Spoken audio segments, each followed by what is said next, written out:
What's going on, guys? We're here with another episode of In Our Mom's Basements with your host, Rage Quit Pat over here, rocking his new Scooby-Doo Natural shirt. Scooby Natural. Yes, sir. And I am Headshot Dan, and we are here Thursday. Excited. Podcast day. You excited? Yeah, it is podcast day. Very excited. We have a lot to talk about. We got some game reviews. We also have a couple of breaking news that also happened today. So we have a lot to talk about today. Definitely on the game review side, a lot of massive games came out this week, so very excited about that. And then we got some breaking news from one of the games that we play as well. So excited to talk about that. All right, great. So am I. So we'll just Yeah. jump in. We'll do some breaking news, right? Yeah, we'll just jump right into it. I mean, as we predicted, as we talked about when these operators first came out, we talked about the possibility of one of them getting nerfed, and guess what? They're already getting nerfed. Lion is the first man to get the nerf, which I was a little surprised. I guess there is a lot more Lion players, which I started to slowly encounter. The beginning, when the Operation Chimera first came out, there seemed to be a lot of Finkas, but Lion started to slowly take over as the main attack operator. So we'll just break it down. Basically, how Lion is normally played. He has 3 scans. Now, as Dan and I have talked about before in the past, we were going to predict this would happen. Now he's going to go down to 2. He's only going to go down to 2 scans, and there will also be a 20-second cooldown as opposed to the 10-second cooldown it had. And as well as basically what happened was if you were scanned and you were moving, even if you stopped, you would still be scanned within the timer. Now, if you're scanned and you move and you stop, the scan stops. You're not being scanned anymore, so it eliminates the possibility of getting wall banged and picked off easier. And also, as well as people who use Lion have to be a little bit more strategic. From what Dan and I have encountered in Lion players, and including Dan, who is a Lion player, you have 3 scans, so you would use the Lion pretty early. You got 3 scans, you can use it early. It's okay to eliminate the roamers, stop them dead in their tracks, and pick them off pretty easily. So it was okay to use up 1 because you still had 2 left. Now it's a little bit more strategic. You only have 2. So now, do you want to use it right away? Do you want to strategize a little bit more and save it? Or, it helps with that. Also, if you're a defender, it does help out the defenders now because they kind of really can't predict where you're going to move, as you could move one way and just stop, and then you just, flank around. So it does now help the defenders a little bit more as well. And the 20-second cooldown is very helpful too because Dan and I have encountered it, and again, we have done it ourselves, where we would do a Lion scan, bang, that 10-second cooldown, bang, let's just do it again while we're rushing in. So this nerf does help the defenders, and, as Dan and I have talked about in the past, and I'm sure he'll add on to it as well, we predicted this was going to happen. Dan, are you shocked about this? No, not really. I mean, he was going to get nerfed sooner or later. No, I use Lion quite a bit, especially when Finka's taken. So I mean, he's pretty OP, a very good rush character. When you have that Lion Finka connection, they're a pretty unstoppable force. Or even Dokkaebi. Dokkaebi's also having a 20-second cooldown is going to change the game for not just Lion but Finka too. So you're going to have to coordinate with her buffs, and when you're going to rush in. So I mean, I expected it. Definitely expected it. I don't remember the exact things I said that were going to happen with it, but I think I was pretty close. I know I was definitely right about the 2 scans and moving the cooldown up. But I thought maybe it would be like 15 seconds, I think I said. It's a full 20-second cooldown, so that is a game changer. I mean, again, like we what we talked about was that, you use Lion, I use Lion here and there, and it is a little crazy. You got 3 scans. Let's say we find a roamer, you start scanning them, you pick them off. You get a quick 10-second cooldown, and, bang, you want to rush in, especially with, Ash characters. If you're playing with someone who uses Ash like crazy, you could just keep using them, and just Ash or IQ, and whoever's a big rush character just rushes on in, and just picks everyone apart. So I mean, now it's a little bit more strategic, which I think is helpful for the defenders because it was getting a little bit ridiculous. I mean, Lion, and especially where you couldn't move, and if you did move, and even if you did stop during the scan, you were still screwed. So I also like that a lot now, where you could move, and if you decide, I'm going to stop and prone, now they don't know if you're standing up or you're prone. So I like that. That helps out a lot too for the defenders. Yeah, that's pretty good. We'll see how he changes. I'll still use him. I mean, I don't use my lines mostly back to back, so I don't think it's gonna affect me too well. But that bad, I mean. But the outline of the character, I think, is a big change. It's probably one of the biggest changes, and and how it doesn't outline. Sorry, and how it doesn't show them glowing on your screen if they're not moving after they move. And that's pretty big. I accidentally moved a couple times when there's a line and I stop, but I'm still scanned. It kind of fucks me. So this is Yeah, now it's a little bit more better, a little bit more helpful, not as OP. And I mean, are you happy that Ubisoft is kind of like right on top of these things right away? Because, as we talked about before, you look at a character like Ella. It took 2 seasons for them to fix Ella. So I mean, are you happy for them kind of just being on top of things like this? If characters are too OP, just kind of just noticing it right away and just fixing the problem right then and there, rather than having to wait. Again, like, as I mentioned, a character like Ella, we had to wait 2 seasons for them to fix Ella. Well, they already said that they're in it for the long run and that they're going to be supporting it, so I think it's the only and the smartest way to go for Ubisoft doing their updates that quick. I expected a Finka nerf to be in there as well, but looks like she's not going to be touched yet. But I think it's good that Ubisoft is making moves like this, so good job. Yeah, I just think Lion, when we first started playing during the Operation Chimera, Finka was very heavy, but I'm starting to see a lot of Lion and Dokkaebi combinations, and just Lion and Ash, and a lot of rush characters. So I think Lion was more heavily used than Finka at the moment. So that's probably why. I mean, the community probably complained about Lion more than they have Finka, because even if you're buffed up as Finka, you still hit a headshot, they're done. Don't worry. People always have something to complain about. Finka's next. Or maybe Blitz.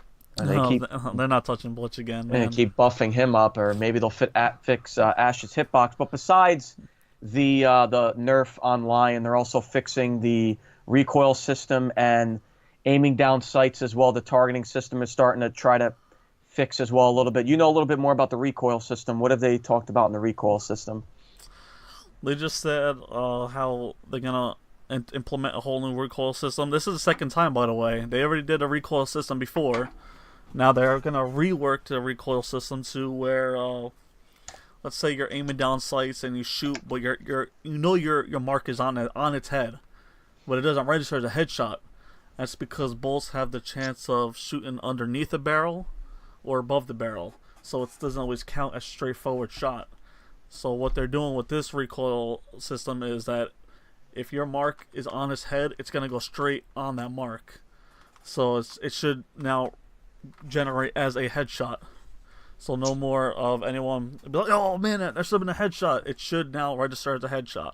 Yeah, they've been working on that for a very long time. And I mean, both of I'm sure could attest to this. We have encountered where, especially when using an ACOG scope, you're aiming down sights, you're right in their head, and you shoot them, and it registers as you shoot them in the chest, not a headshot. So, and also the good thing is a lot of people who kind of flail around while they're shooting, hopefully that'll kind of get taken away too. Those lucky spray and prays, which are the worst to get killed by.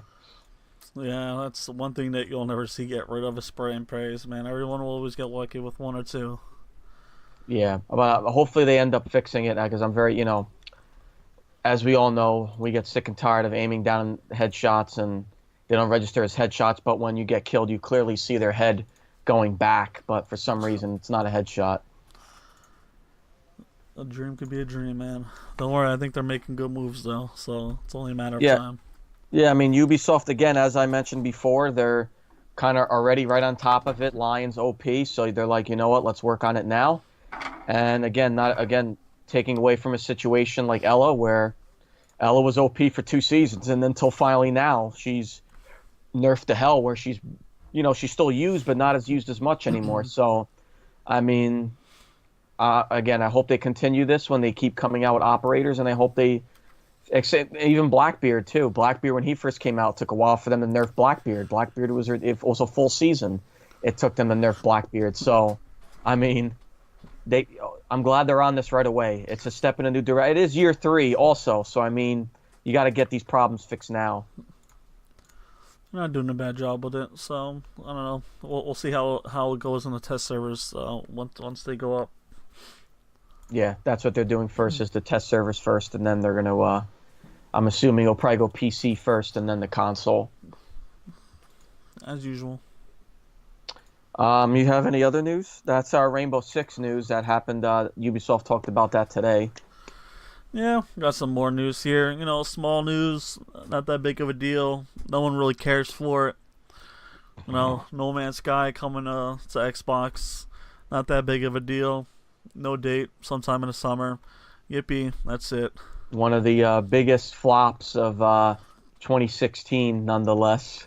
Yeah, it's no wonder why they're bringing an Xbox, because they didn't sell shit on PC or they're probably Sony. they're probably trying to get some more money out of it. But apparently, there's a big update coming to it also when it hits Xbox. Yeah, it's called Next. Update Next. Oh, okay. So that's a really bad update name. Yeah. Here, Next will take more of your money, and the game will still be the same. Exactly. Besides that, let's see what else we have. Let's see, 17 minutes. Okay. You know, Dead by Daylight. Their game creators Behaviour Digital teased a new game called Deathgarden. It's like a 5v1 type shooter game, and that's apparently, I don't know. When I think of 5v1, I think of what do I think of? Evolve. Oh no. And that game didn't do the greatest either, so I don't know what they're gonna try to do with this. Here, I got a small, like, few second trailer here that they teased with. They said that you're gonna hear more about it at the PAX East next week. So when you say Evolve, is it going to be littered with microtransaction and day one editions, and you gotta buy this? So they didn't really show much. They didn't say much. They just said it's going to be a 5v1 shooter, and it's apparently going to be an intense shooter, bloodthirsty people that love running people. I mean, that's basically what they said. So it's kind of crazy. Oh, I'm sorry again. No, go ahead. No, it's just kind of crazy what the gaming market is kind of getting filled up with now. You have games that are going the Battle Royale route. Look at Dying Light. They have a Battle Royale mode. I don't know if you saw that. There's a couple videos on that. Dying Light has a Battle Royale mode now. You have games like Fortnite, PUBG. And then you have games like this. You had Friday the 13th that have 7-on-1. You have Dead by Daylight 4-on-1. And now they're teasing a game like this 5-on-1. Do you think we're going to start seeing... we asked the question before, we're going to start seeing games go the Battle Royale route. Do you think we're going to start seeing a little more games going this route with co-op, like 5-on-1, 4-on-1? Not saying that they're bad games. They're fun games. PUBG is a great game. Friday the 13th, despite the rough launch last year, is now fixed, and it's a good game. It has the offline mode now. Dead by Daylight's also is a good game as well. I mean, they tried these 5v1, 7v1 type games before. I know there was a game called last year that flopped. I believe it got canceled. They had Evolve, which was an awful game. That was the studio. I mean, Evolve realistically was a good game, had a very good concept. Just it was just the launch, the content, and that was the disaster of that game. But that was that game was a very good concept. I played beta. Beta was a lot of fun. Yeah, I mean, but if we're talking about games like Dead by Daylight, when it's 4v1 or Friday 13th, those are kind of cool, because those are those kind of survival games, which is kind of fun. It's not like like Evolve, where you had to go after the monster to kill him, which the monster was so freaking overpowered, so it was kind of hard to always kill it, especially if you had a shitty team. But besides that, I think that it's over. I mean, they shouldn't really make these type of games too much, especially in the shooter aspects. I think those are pretty boring games. Yeah, I could kind of see. Well, let's see. They said they're going to release some more footage of PAX East, so let's see what the footage looks like. I'm assuming the 5 characters aren't going to be the most powerful. I'm sure they're going to have some traits. And the one character, I wouldn't say he's going to be OP, but he'd probably be somewhere around there is pretty powerful and not easy to kill. Yeah, I mean, we'll see how the studio goes. You know, Dead by Daylight is a pretty good game, so I mean, it has some experience with the routes of the 5v1 type games. So they only have one, but I mean, they have some experience. So and they did, and Dead by Daylight's a pretty good game too. So I mean, it's doing pretty successful. So we'll see what they bring to the table. I don't mind looking at it. Doesn't mean I'm going to buy it, but I don't mind looking at it. That's for sure. Oh, that's that news. What else we have here, sir? Other big news is our friends might get banned from Xbox. Microsoft is doing a new policy update where they're going to start banning people for offensive language. And it's going to involve Xbox, Skype, and all their other services. So any racial terms or sexist terms, words, anything, statements, they said they're going to start banning people for it. They didn't specifically say what words yet, or say a list or anything. They didn't give too much information, but they said that they're going to start, they're entering a new policy to ban offensive language. So we have one friend who will probably definitely get banned right away. But I'm assuming that's more of like in game chat, right? Because how can they monitor party chat? Party chat too. How are they going to monitor party chat? Who knows? Maybe our party chats all get recorded. Who knows? Yeah. Oh.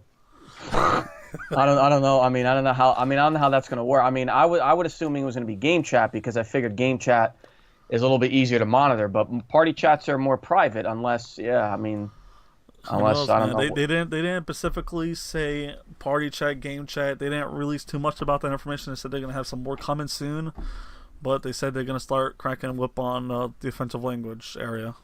So I guess a lot of the kids that are like 16 and under are screwed. Yeah, pretty much. I mean, even our friend is going to be screwed. Yeah, most likely. That's crazy. So that's our news pretty much, right?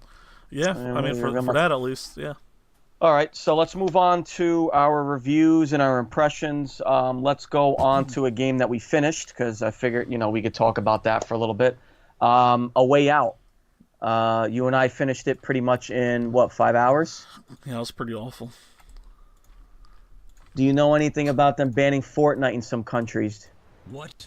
You haven't played World of... It's in the chat. I never heard that. When did they do this? That's pretty cool. Fortnite, really? Out of all the games that ban in other countries, a cartoony shooter? Let's see. Let me check.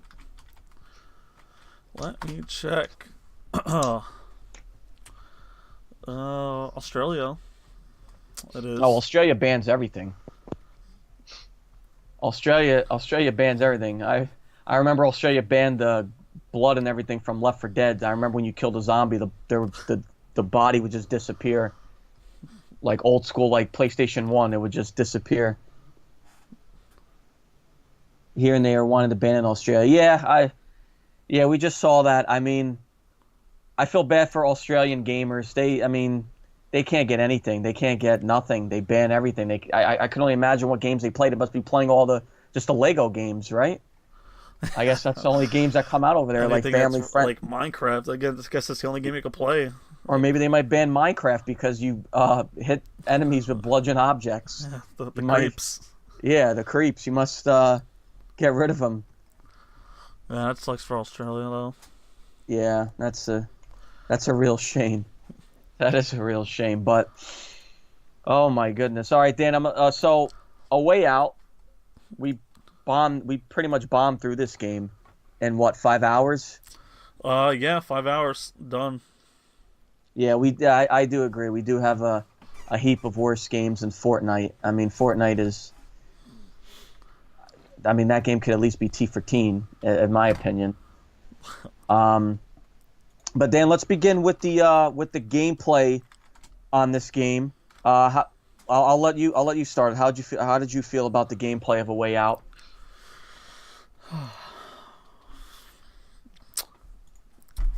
I get upset thinking about it. I'm not gonna say anything, but It's a non-spoiler review. I definitely get upset about a lot of things in that game. Non-spoiler review. It's not a obviously it's gonna be a non-spoiler. I'm not gonna say any spoilers, but the gameplay of this game is phenomenal to start, and it's just because that it requires 2 players, which is awesome. It's probably one of the best co-op games I played for a long time. So the way it works, when me and Rage Quit, Pat were playing, we are in a jail. We're doing our thing. We're using a tool, an object to do something in our cell, and Rage Quit Pat's looking out for the guard while I'm doing my thing, and then I have to pass him the tool, and then I have to look out for him. So it's really good aspect of watching each other's backs during this whole entire thing and letting us know, oh, watch out, he's coming, don't get caught. And you get caught, you gotta start over, of course. You get caught. And I just love the fact that, it takes 2 people to really play the game and you really rely on your teammates. So I think that is very awesome, and the gameplay was phenomenal. Oh, God, I want to play it again. The gameplay was great to me. As you could see, the side-by-side screen, and you're doing things different. I'm doing things different. Also, what I like about the gameplay is each character has a different personality. Personalities are both different. What are their names? Michael and Leo. And Leo. Michael is more, calm. He's more, not looking to start any trouble. Where Leo is more of, the troublemaker, and he has more of I would say a funnier personality, where Michael's a little bit more serious, and I also like that each conversation is different as well. So if you went up to a character, you would say something different. If I went up to a character, I would say something different. I also did enjoy, like you said, the moments where if you had to escape, I had to kind of keep watch and make sure everything was okay. And I also did enjoy the sequence in the game where you and I were back to back and climbing up the rooftop, climbing up a wall, and we had to kind of simultaneously make sure we touched the buttons together, or else I would fall or you would fall. I just love the side-by-side. There were some parts that annoyed me where it was top to bottom. I felt a little bit dizzy when it was top to bottom. When it was left to right, it wasn't that bad. And also some gameplay sequences I like too, where the one sequence where we're getting chased in the hospital, and you had your own sequence and I watched, and I had my own sequence that you had to watch, and even other parts, there were different things. So the gameplay was phenomenal, and yeah, I give the gameplay great. I love the gameplay in this game, very unique. Yeah, it definitely was very unique. Very good game, and very much enjoyed the gameplay. I wish it was longer than 5 hours, but you know what? $30, can't complain. I mean, great deal. Can't complain. So that's the gameplay. So what did you think of the graphics? Game looked graphically. Well, I played on 4K, and I thought the game looked stunning. Just being outside, watching like the grass, the water, the character detail. Like you can honestly see every crook and nanny of the wall, the facial expressions point on. So it looked very good in 4K. So I can't complain about the graphics. Those are for $30. These are some beautiful graphics. Graphically, yeah, I think the game looks great as well for a $30 game, and I would, an indie game nonetheless. I mean, the guy who made this game also made the brothers Tale of, I forget, I can't complete the full. I always forget the full title of that game, but that game was a little bit more cartoonish, a little bit in graphics, but it still looked good. But yeah, this game looked beautiful graphically. I played on 1080p. I don't have a 4K TV, but I played on the Xbox One S, and graphically it was definitely looked really good for an indie title. Indie titles, they do have some good graphics, but not as good as, and we're sorry about the half-naked man getting sprayed with the hose in the shower, but nonetheless, great graphics. I also love the graphics. Dan, how did you feel about Content? The content? Yeah, how'd you feel about the content? I think the content was pretty strong, very strong. The one thing that I saw when it came to content is I guess not really. I guess that would fall under gameplay some more, but Leo versus Michael, I think Leo had more content than Michael did when it came to fight scenes, but I guess that's was only because he was a more nicer guy, a more understood guy than Leo was more of the badass. And as the story goes on, then you'll finally understand. I was like, oh, this is why Michael is not that big in fighting or doing anything criminal. I mean, as the story goes on, you'll see how it progressed in their character background. But content-wise, I would say that it was pretty strong content. I mean, I wish, like I said, we had a little bit more content. But for $30, it was there for $30. I liked the choices. I mean, I guess that was just fall under gameplay too. I liked the certain sequences where you would have to make a choice. You either go with Michael's choice or you would go with Leo's choice. Of course, Leo had a little bit more of the fun choices. For example, and Michael had a little bit more of a passive choice. Like, for example, you arrive at a barn and there's two elderly in there, and Michael's choice was to let the horses go to distract them, or Leo's choice was to, tie them up, and basically a funner choice. And we went with Leo's choice because we thought it'd be a little bit more hilarious, which it ended up being. But if you want to go a little bit more of passive gameplay, you went with, you go with Michael's choice. But I feel, for $30, again, it was, for us, we beat it in 5 hours, but on paper it's 8 to 9 hours, but you could breeze right through it in a day in one sitting, as we did. Yeah, we didn't also go really after achievements too much. So I guess if we actually did achievements, it probably would have definitely been a little bit longer. Yeah. Oh, we're gonna talk about this game soon too. If we went after a little bit of the achievements, and also if we looked around the environment a little bit more, I think you and I started looking around the environment more when we were, I want to say, in the trailer park. When we were in prison and when we were there before that, or I'm sorry, when we were at the elderly's house, we were kind of going around doing stuff. Playing some music. Yeah, playing some music, and that's when we really started checking out the environment. When we were in prison, we didn't really check out the environment too much. We kind of just jumped in and did whatever the objective was. Moving on to the controls. How did you feel about the controls? I thought the controls were very easy to learn. Like, it honestly was not hard at all. I mean, pretty much your action button was the X, which it is for most games anyways. So it is very basic controls, very easy to understand. And Michael jumps towards Leo. You hit the RT button, you catch him, but most of the other actions are just X. So the controls were very easy to learn. Yeah, I agree. Controllers are pretty much your standard action buttons, which they kind of... There's like the prologue, which kind of gives you the controls basically. Another cool thing is the shooting. I think the shooting wasn't bad. It was a little bit clunky because it's a $30 game, but the shooting wasn't the best. But again, it's standard LT, aim down sights. RT, shoot, but pretty much standard as you see. Like, you mash the X button to do pull-ups, and looking around the environment is the right analog stick. Left analog stick is, of course, the walk. So very easy controls to learn, and it's pretty standard. It's pretty standard to other games as well. And now the story. the story. Story was amazing. Again, non-spoiler review. The story goes on. Obviously, the story is basically of Michael and Leo. It's not only about them escaping prison. They have a purpose to why they're escaping prison. Without spoiling it, there is a main antagonist that you're going after. And that is their purpose of why both of them want to escape the prison.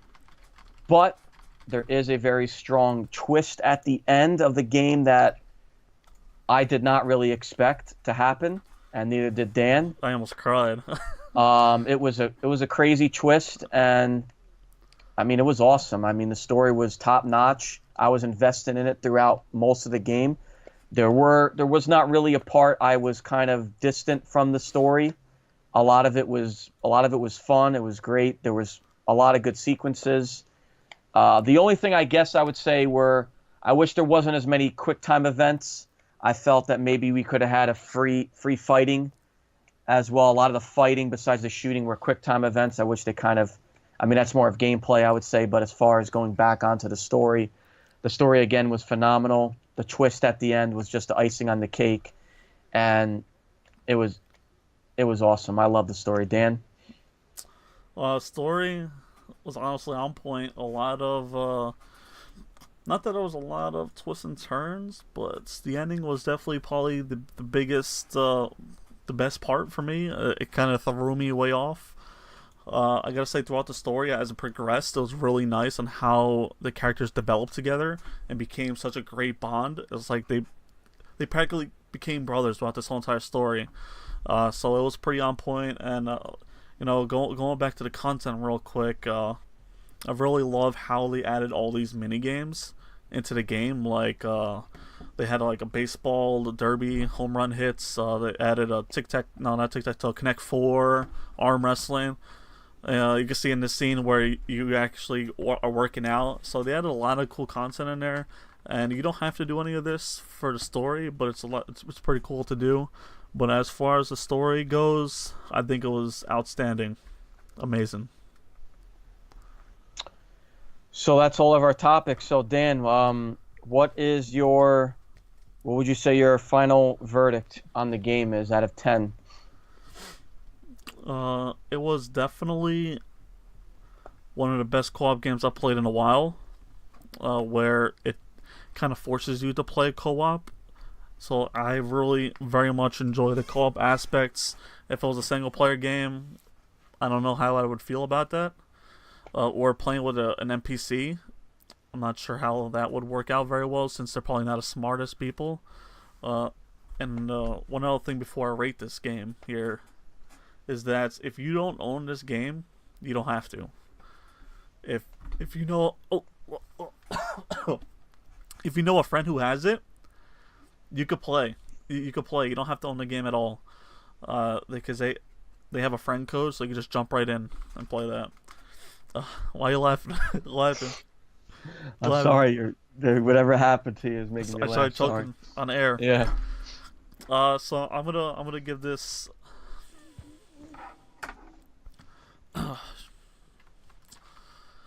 Oh man, it's such a well put together game. I'm probably gonna give this an 8.5.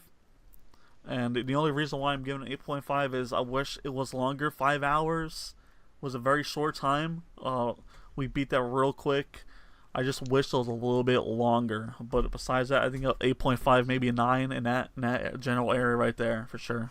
I agree with you. I don't usually agree with you too many on the review scores, but on this one I do. I give it about an 8. I give it an 8.5 as well.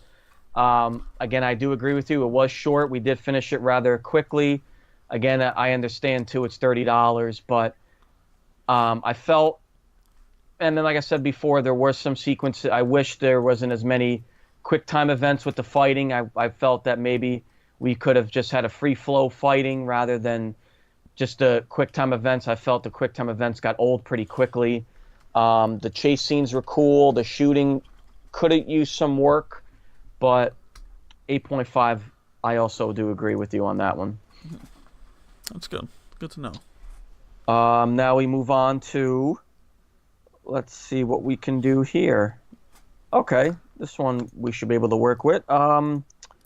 We also became pirates as well. I mean, it was a really, really rough launch.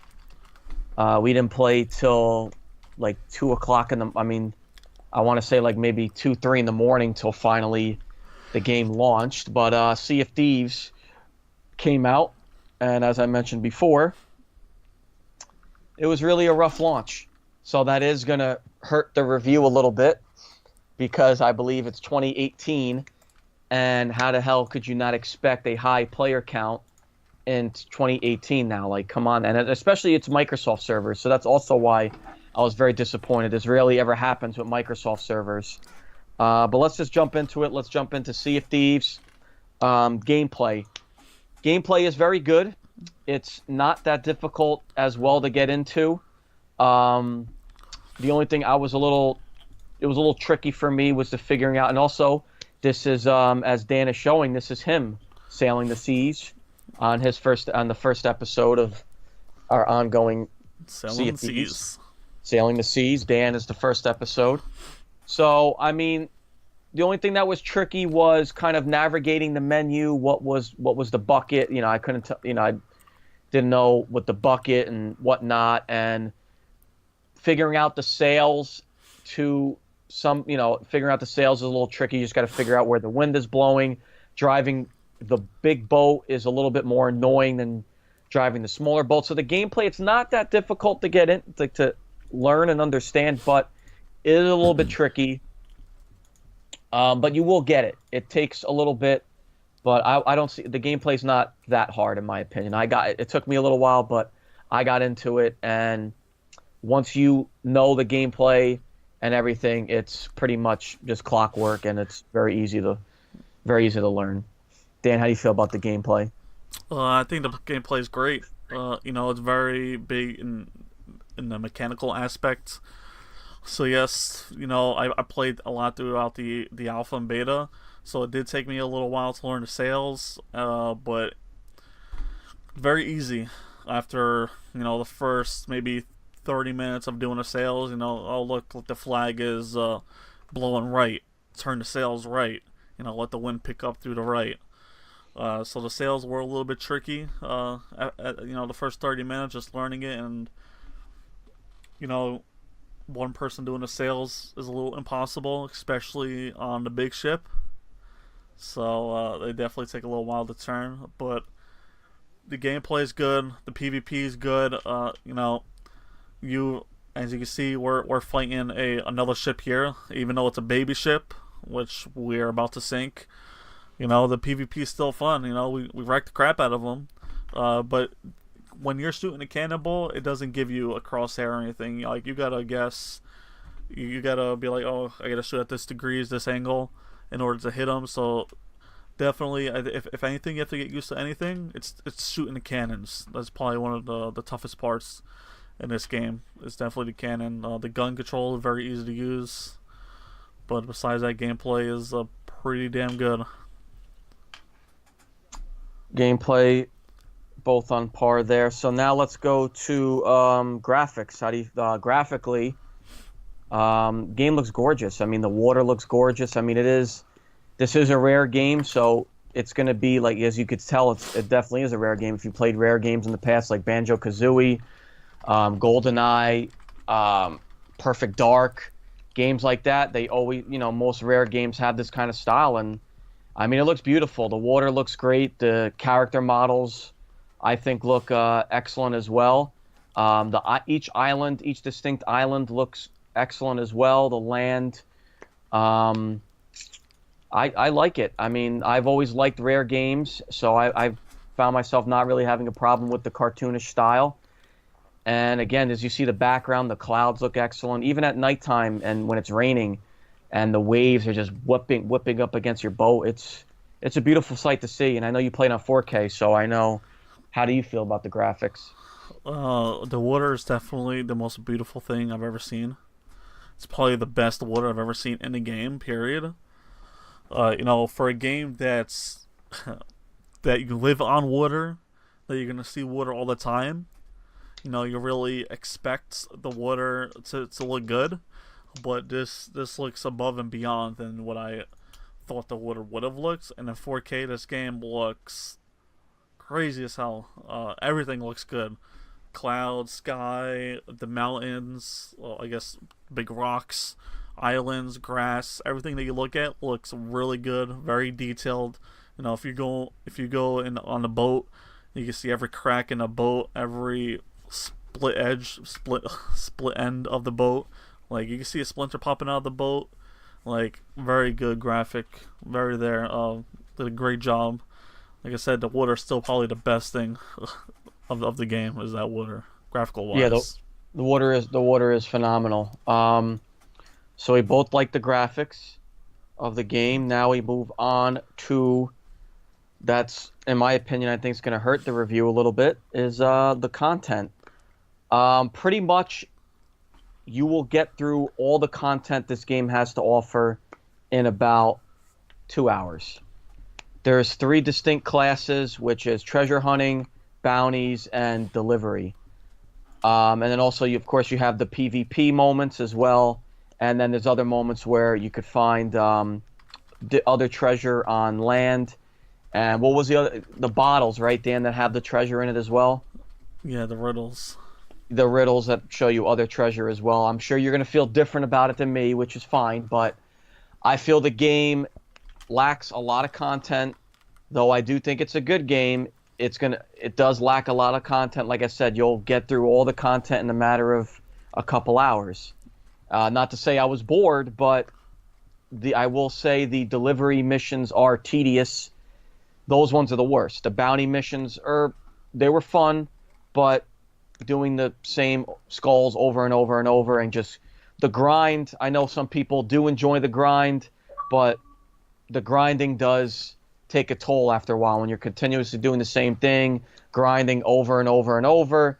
It's tedious going after some treasures that are worth 500 gold, and then some treasures that are worth 100 gold and then 89 gold. It's tedious. It's very repetitious and tedious. And the same thing with the delivery options. You have to go and get chicken coops and put chickens in the coop and deliver them. And the bounty mission, same thing. Some skulls are worth money, some aren't. The grind, again, this game is not for everybody. I'm going to forewarn you. Yes, you're a pirate. It looks great, but it is not for everybody. You got to be knowingly going into it, knowing that you're going to be grinding and you're going to be doing the same thing, very repetitious. So I really hope Rare does support this game, and I know they said they are.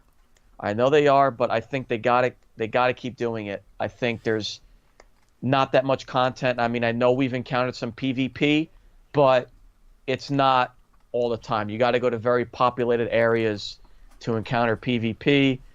And then, of course, if you run into the encounter of people spawn camping as well. But as far as for me goes, the content is fun, but it is going to get tedious, in my opinion. Dan?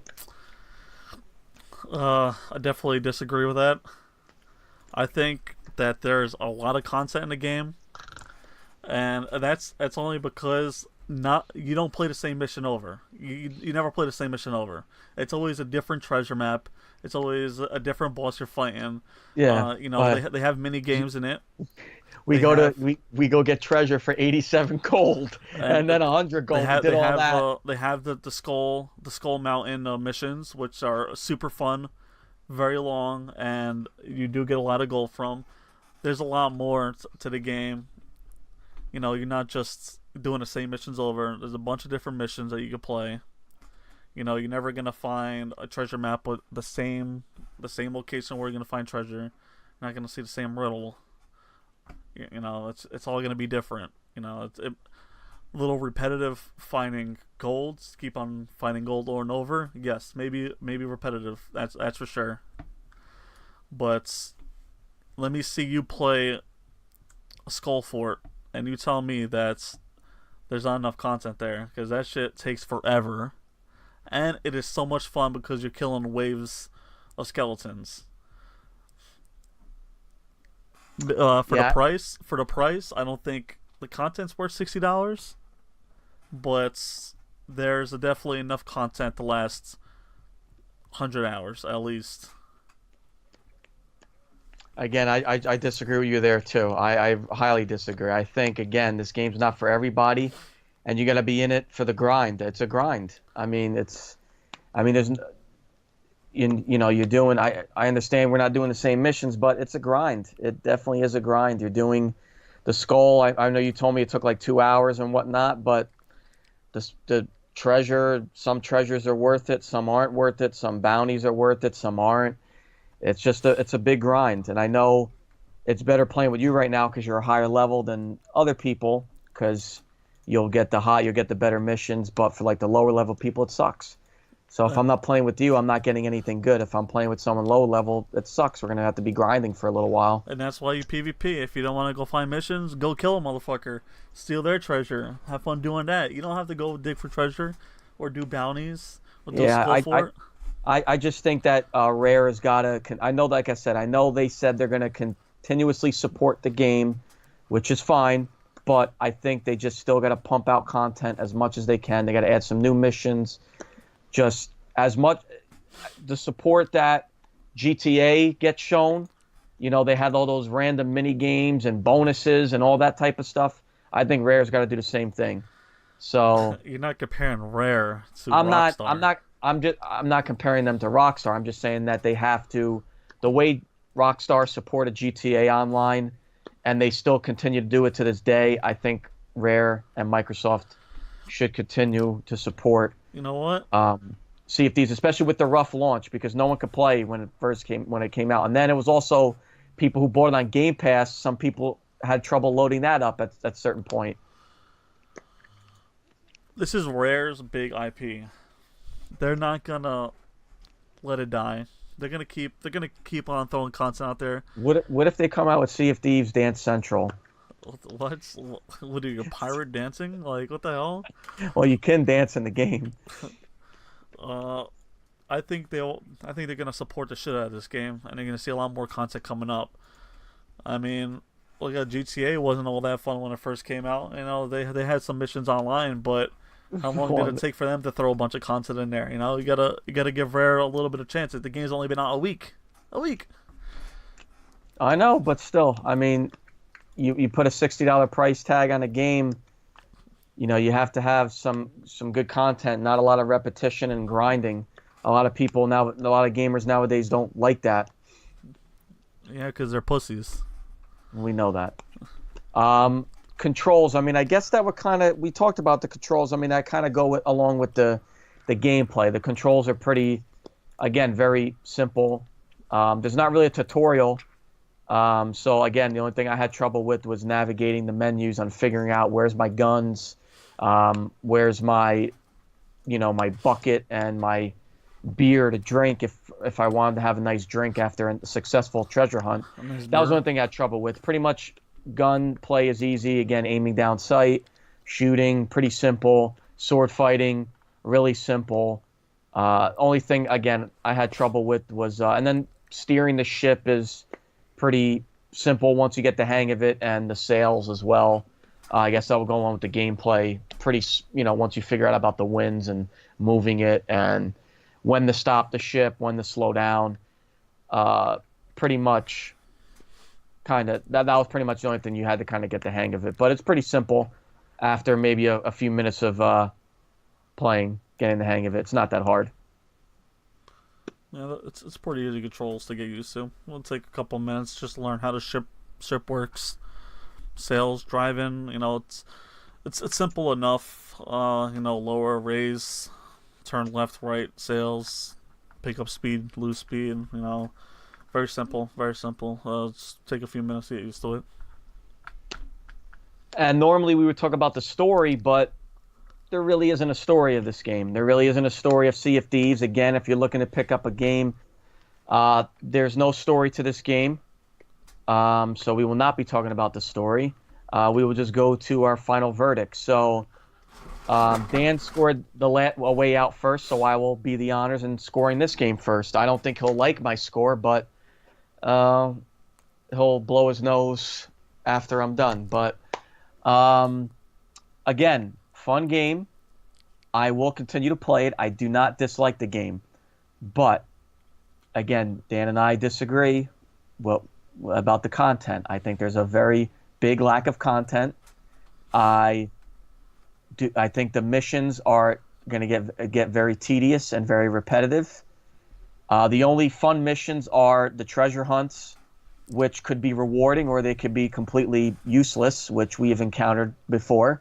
The skull missions are fun because there's action and everything, but again, there's certain skulls that are worth it. There's certain skulls that are not. Excuse me. The worst missions are delivery missions. Those are completely pointless. I don't know anyone that would enjoy picking up chickens and delivering them to somebody, because those are the worst. After you do a couple of them. Well, I'm sorry. Some chickens are worth more than others. Oh, and really? As you get your level up, then you have to go get snakes. Get the red chickens and the blue chickens and the gold chicken. Yeah, whatever. I just think I think it's very tedious. The grind. There's a big grind. If you're not looking to play a game with grinding, this isn't a game for you. And go play Call of Duty. This game is a lot more fun with co-op. I strongly suggest you play with somebody. Playing this game by yourself is going to be boring. I tried it. It's nowhere near as fun as playing with somebody. This is basically a game where you make your own fun. If you're good at making your own fun, you're going to enjoy this game and you're not going to get bored of it. Can Dan and I make our own fun? Yes, of course we have. I played hours with Dan already. We can make our own fun. We do find ways to enjoy this game. But again, I also am looking at it as a perspective that this game isn't for everybody. I do enjoy this game, but again, didn't work at launch. So far, still a lack of content. I am going to give this game a 7.5. What'd you say? 7.5. Oh, it's not that bad. What'd you think? I was going to give it a 6, 6.5? I thought you were going to say around 5. No. Like I said, it's a game where you make your own fun. And that's what it really comes down to. I mean, again, there's no story. It's fine. And like I said a couple seconds ago, this is a game where you got to make your own fun. If you are playing by yourself, this game will bore you.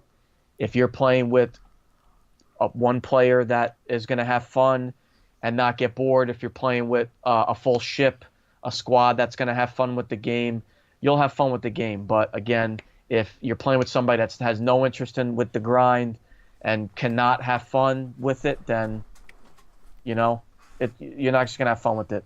But mainly, that's my score came from the lack of content, the repetition of missions, and it not working at launch. So 7.5. All right, it's not bad. First, this game is good, very good. Good graphics, good content, fun. Missions are fun. The game hit 2 million players already. So it's raising. It's going up there. Content's going to be added soon. For $60, I don't think it's $60 worth. But I feel that there is enough content for now to get us through. And so there is more content, which I don't think you have yet to experience all the content. Well, but I'll probably give this an 8. An 8? And it's not a game I'll play by myself. That's for sure. I'm always going to look for a group to play with, because having a group is a lot better than playing by yourself. Yeah, it's funner that way. I mean, playing by yourself in this game is just not sensical, in my opinion. So 7.5, we have an 8 from Dan. So now we move on to a game I will quickly review. The season wrapped up. Batman, the Telltale series, episode 5. So season 2 wrapped up on another phenomenal Telltale series. And Dan, I strongly suggest you try it. Telltale is not afraid to do an original story when it comes to their games. As you could take a look, Dan knows from The Walking Dead, they have their own original story, which is Clementine. That finale is coming up this year. Batman season 1, to kind of break it down to you, they tell an original story that works, and it worked well. Season 2, there's two different episodes in this episode 5. And not to spoil it too much, but it is pretty interesting. So season 2 is pretty much building on the Joker. You meet the Joker in episode 1. He's not the Joker. Season 2 is strongly built on building the Joker, the character. And it's pretty much an original story from Telltale, which, again, they do very well. So this episode is either gonna go one or two ways. And it's pretty weird to say this, Dan, but you could have a vigilante Joker working with you, or, of course, you have the villain Joker, which I had, if you want to know what I had the villain Joker. You know, growing up with Batman, watching the cartoons, reading the comics, playing the games, of course, you're used to a villainous Joker. So my Joker was a villain. So that's the type of Joker I had, and it was well done. The Joker was very sadistic, and defeating him in the end was excellent. The vigilante Joker, I felt could have been flushed out a little bit better. I guess this goes on to the story portion of it. Vigilante Joker, I felt could have been flushed out a little bit better. I mean, ultimately, the way it ends is you're going to end up fighting the Joker regardless. Vigilante Joker only goes so far, then he finally just snaps, and eventually you end up fighting him anyway. So I felt that maybe it could have been flushed out a little bit better. I thought you could have get a little bit... Huh? Spoilers. Well, I mean, what do you think? You're going to... that's not too much of a spoiler, but I Maybe mean, we would have became best friends. What? Me and a Joker, maybe we would become best friends. Yeah, well, that's what that's the story. But I mean, I strongly suggest you play this, because this is another one of the better. I mean, Telltale's done a phenomenal job with all their series. Guardians of the Galaxy, I finished. That was awesome as well. That was a great finish. Tales from the Borderlands. I never was a Borderlands fan, but that game was great. Wolf Among Us, The Walking Dead. This one, the way they ended it, they possibly could do a season 3. The way they kind of teased an ending, we could be seeing a season 3, and I would not be against it, because season 2 was awesome. But I know Telltale's got some big plans for this year, which is Walking Dead and Wolf Among Us. 007. That's a rumor. That's a big rumor. I mean, that's, if they do 007, that would be awesome. That's a big rumor. But I hope they do a season 3 of Batman. Whatever option you have for episode 5 was grueling. It was great.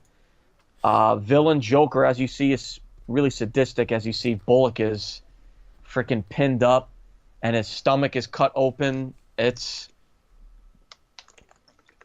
the combat sequences are also great, as they have been most through the season of the Telltale Batman series. As far as the season 1 had a ridiculous twist. And again, with Telltale's original story, season 1 was great. Season 2 topped it off.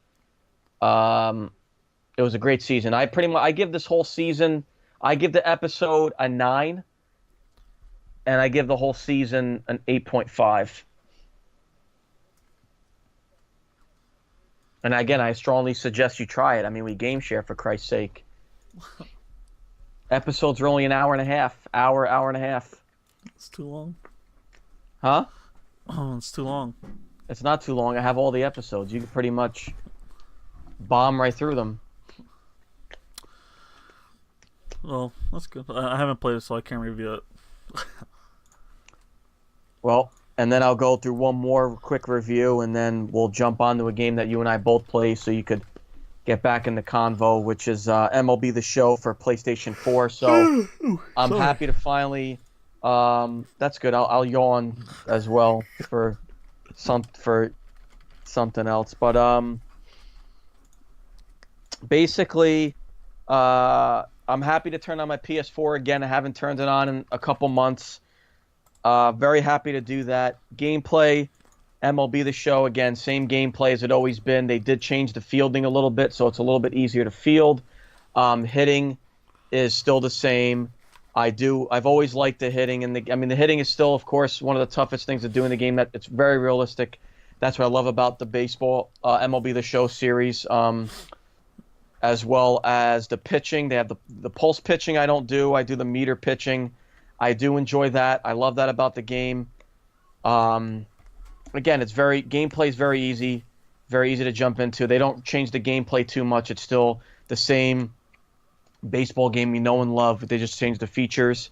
And that's what I will talk about. The content. Road to the Show kind of becomes a little bit of an RPG now. How well you play in the game depends on your stats. So it's no longer you get a certain number of points, and then you just you generate the points in the editing system. Pretty much, the more strikeouts you get, the higher that'll become. The less hits you give up, that'll fix itself. And then you also have some distinct choices. They're not crazy choices, but they're pretty distinct. Diamond Dynasty, of course, needs a little bit of fixing, but I'm not really into the whole play to win scenario of that crap. I hate Ultimate Team type game modes because it's just play to win. Franchise mode does get a little bit better as well. I did enjoy making trades. It's very easy to make trades and picking up free agents. I did like that.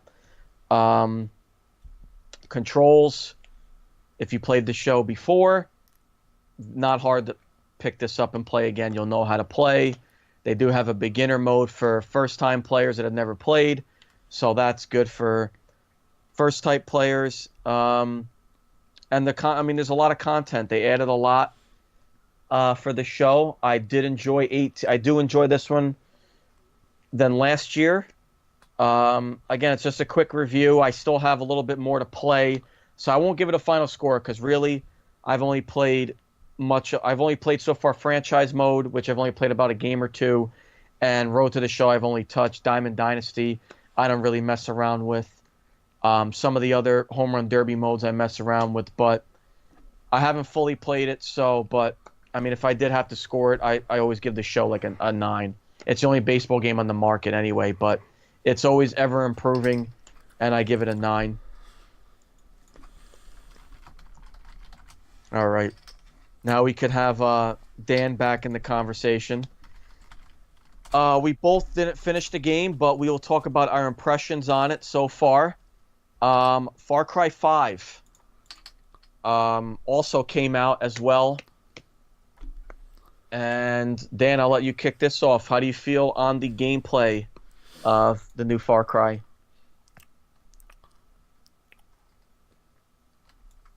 Dan? Far Cry. Dan, did you fall asleep? No, almost. And that's not the only baseball game. You got RIB baseball, okay, buddy? Yeah, but that's more of a arcade. That's an arcade style, sir. So anyways, Far Cry.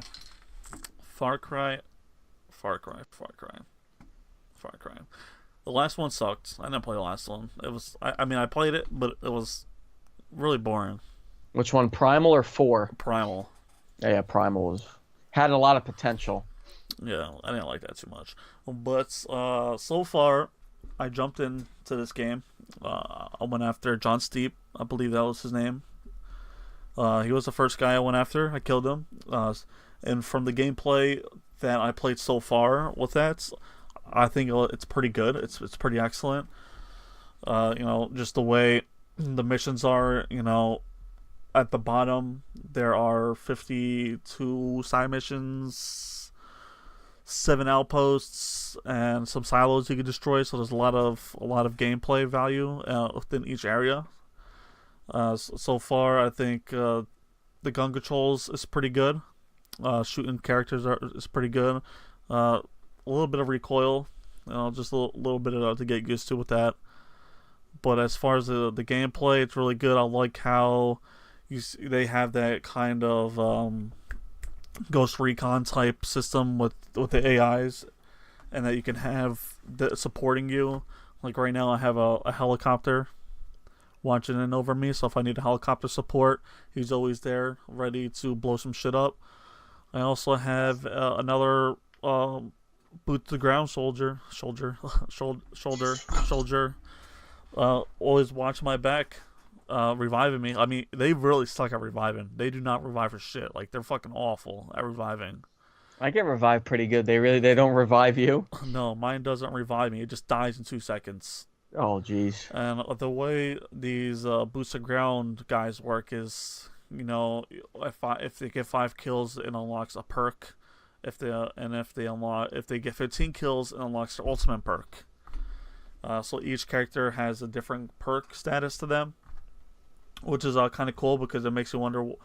It makes you want to wonder which character you're gonna bring into each mission type, because there are some pretty hard guys out there that you have to face, like these infected motherfuckers that like take 20 million bullets to kill, and 200 grenades. But as far as the gameplay, man, it's spot on. There's a lot to do. It's really fun, and I can't wait to jump back into it tomorrow for sure. Yeah, I agree with you. The gameplay is phenomenal. I do. Far Cry Primal had a lot of potential, but it was very boring. Far Cry 4 was also very boring. I didn't like Far Cry 4 too much. I like the gameplay of this. Again, it's like your Far Cry 3. Plays the same like that, but I do, like you said, enjoy the side characters you can get. Like I have the cheetah right now. She is dominant, and she's good for stealth. I also have a couple boots to ground characters as well that, you know, tend to die pretty quickly. I'm still trying to recruit some more. The driving is, again, if you played a Far Cry game, the driving is the same as it's always been. The gunplay is a little bit more like a Ghost Recon-ish, like you said as well. It doesn't feel like Far Cry 3 this much. I don't really remember the recoil being as much as it is now. You don't have a lot of bullets in the gun either. You got to get the perks to get like higher magazines, but the gunplay is good. Gameplay is all. I mean, the gameplay is awesome. I love it. It finally, I'm back into a Far Cry game again. I loved 3 so much, and 4 and Primal had so much potential, but it fell flat. So I'm happy the gameplay was great on this one. So I have a big thumbs up as well for the gameplay of Far Cry. Yeah, the only thing that I liked about this, like, you know, when I played Ghost Recon, it felt kind of repetitive after a little while. With Far Cry, it doesn't feel repetitive at all. Because, I don't know, I feel like I'm always doing something different.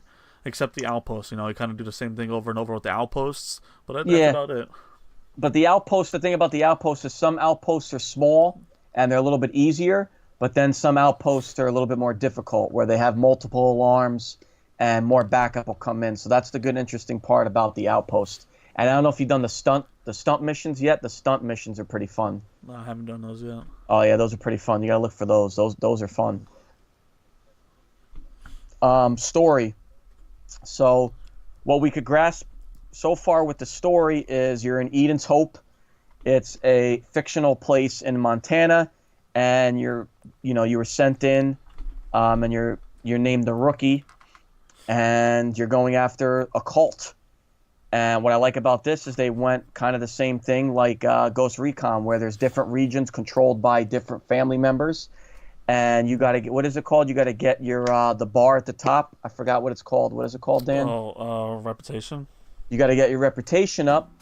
And the good thing about that is the higher your reputation up, the higher they'll start sending more guys after you. So, for example, your reputation gets high enough, you'll start getting attack helicopters after you, or attack planes that'll drop bombs on you. So that's the interesting thing. Yeah, helicopters are annoying. And I had the plane. The plane's a pain in the ass because it drops bombs. So each region has the sister and the 2 brothers, and then eventually when you're done taking care of them, you get to the final boss. I believe his name is Johnny, or whatever his name is. Yeah, that's fucking psychopath. Yeah, he's the main antagonist. So ultimate goal is to get to him. So far, I finished 1 region. I took care of Faith. And now I'm on to the older brother, which is, I forget what his name is. I'm on to him right now. Or the one at the top? One at the top. I don't know his name. Yeah, you took care of the younger brother, so I was like, you know what, let me switch it up and let me go with the guy at the top. So I'm on his mission right now. I'm on his stuff right now, and I took care of Faith which Fates was pretty. So that has, Far Cry's sometimes gets very over the top. Hers is very over the top because they use like some type of drug that makes you hallucinate. So The white flowers. yeah, but they mix it. They mix it with some type of chemical to make you hallucinate. So hers was kind of over the top, which again, Far Cry games do have those moments where they're very over the top. But I mean, so far so good with the story. I mean, everyone remembers Far Cry 3 with their story, with their main antagonist. Far Cry 4, I was completely bored with that story. The main antagonist sucked. Primal, I was falling asleep playing. This one, I'm really engaged in the story. I do like it. Dan, how do you feel about the story? The story's pretty solid. I mean, as far as I can tell now, I mean, I only finished on Steep's story. And that was a pretty fun story. I enjoyed the ending of his story. It was a pain in the ass, but it was pretty fun. I'm just getting on Hope's story right now, and it seems to be pretty good. I mean, the story seems to be well in place. I got kidnapped like 3 times for cutscenes, so I gotta skate my way out of some area, which is pretty fun. Or I gotta save someone that's part of my story, which is a mandatory mission. It's pretty fun. I mean, I'm enjoying it so far. I mean, I'm looking forward to seeing how it ends, though. That's for sure. Because I wanna see how that crazy motherfucker, how he ends, and what's his story behind his religion and shit. I mean, it's pretty badass. Yeah. Now we go on to graphics. Graphics. 4K, they're beautiful. I gotta say, a lot of games coming out these days are looking better and better. It's because our consoles, the Xbox S, Xbox One, PS4 Pro. I mean, they can handle them now, and these graphics look pretty good. I mean, as you can see here, I mean, these aren't these. I'm not sure what settings they're using this on the Pro. This is the Pro gameplay, but they're stunning. The grass looks good, the sky looks good, the cars have good details. There's a lot of details everywhere you go. I mean, I think it looks pretty solid for an open world game like this. And these kind of games, you expect to have pretty good detail, pretty good graphics, because you're gonna have to you look out for that kind of stuff these days. I think it looks great.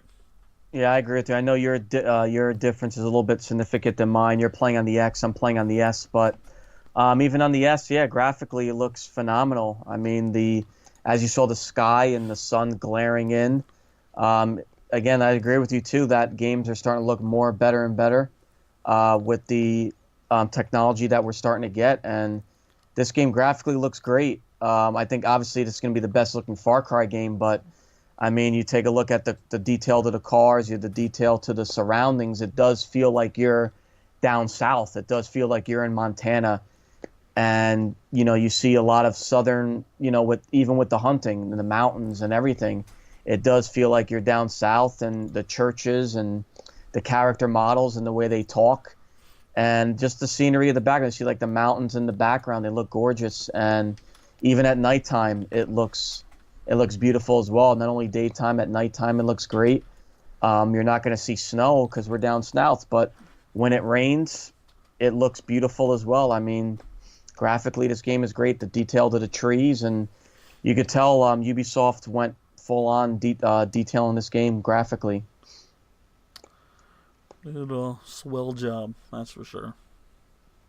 Now we go on to the content. We haven't tried arcade mode yet. That's that's like the multiplayer in the game. There's the co-op, but the co-op is you jump in, like, so Dan could jump into my game. The only disadvantage of Dan jumping into my game is that he doesn't progress in his story. So he could come into my story and help me, but he doesn't progress. It doesn't mean he progresses in his. So it's more of like a helpful co-op story. It's not like a Halo or one of those other games that have like Left 4 Dead that have story mode co-op.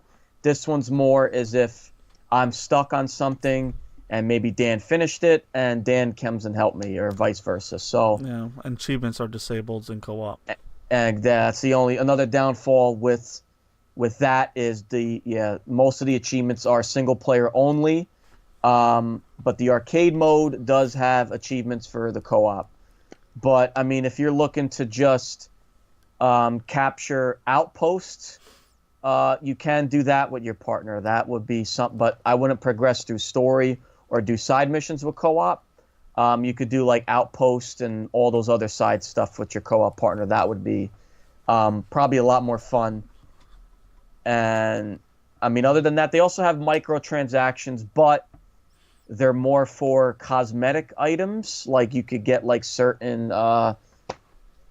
like skins for your car or like certain skins for your gun. So the microtransactions aren't really too crazy, but they are there. But it's more for cosmetic stuff. So I don't mind when they do stuff like that. They do have a season pass, so they're going to be pumping out more content as well as other Far Cry games have in the past. So I expect that. And as Dan spoke on before, there's a lot of outposts to capture. There's a lot of hostages to free to raise your reputation as well. So it's not only going through the story. There's plenty of characters to meet and do side quests, and also for them to help you as well. There's also those missions where you can get animals to help you and other characters, and as Dan also mentioned, choppers. So there's definitely a lot of content here. Definitely a lot to do, not just to go through the story. There's plenty to do in this game. So there is a lot of stuff in Far Cry, so the content is there. Dan?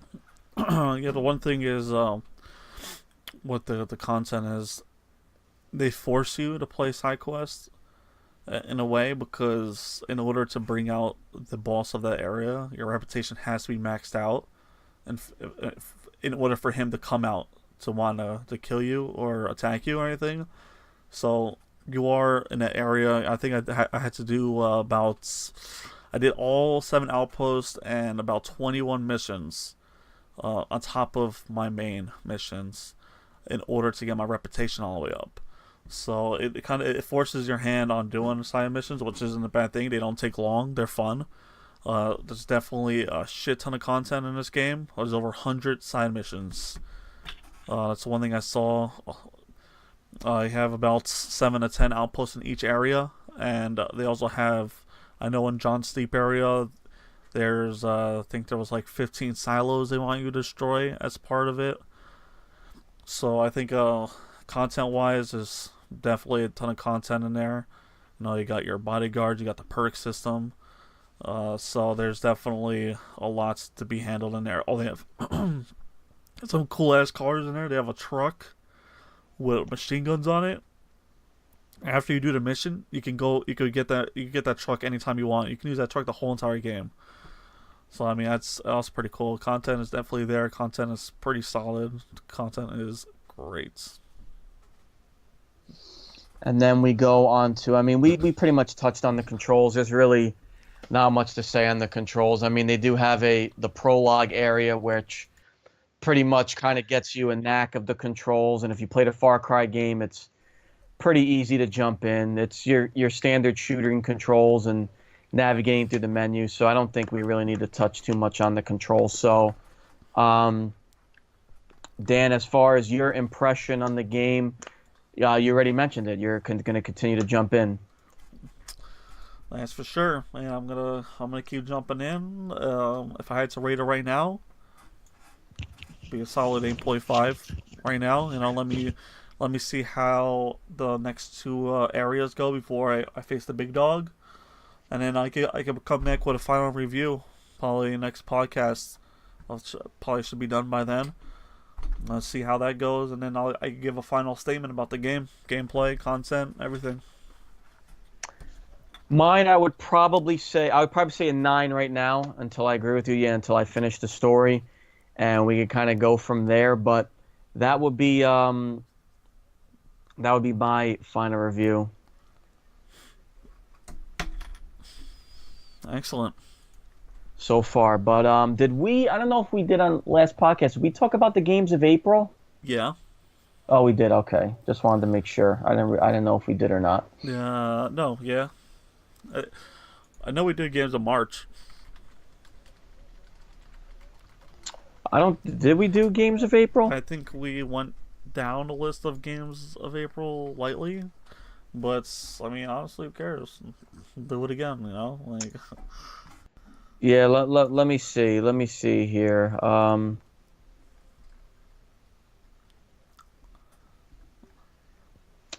don't know if we did or not. It's crazy. I think we did because I mentioned that. Yes, we did because you know why?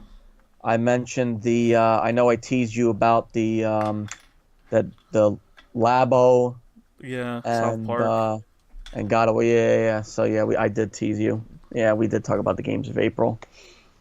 Yeah, not too much going on. April. What's about? Not too much. Yeah, it's quiet.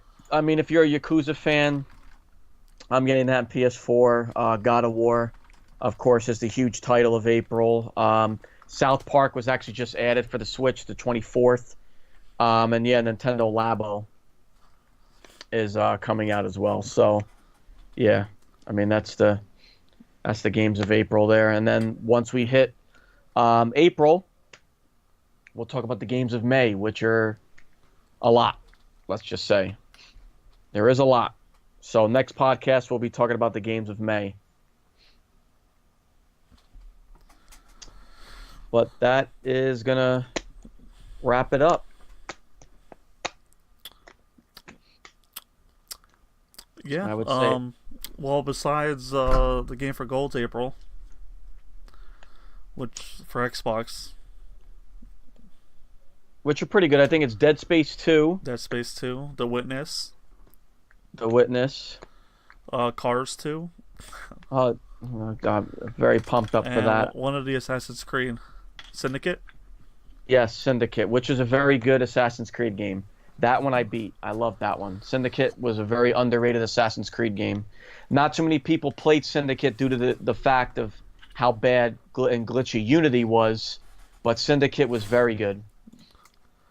Well, yeah, I think that's actually it. And that one real quick, let's not neglect the PlayStation Plus games of April. You sure? You're gonna be a PlayStation Plus member very soon, so you would want to know. Am I? Well, if you want to play online, No. well, Just getting single player games.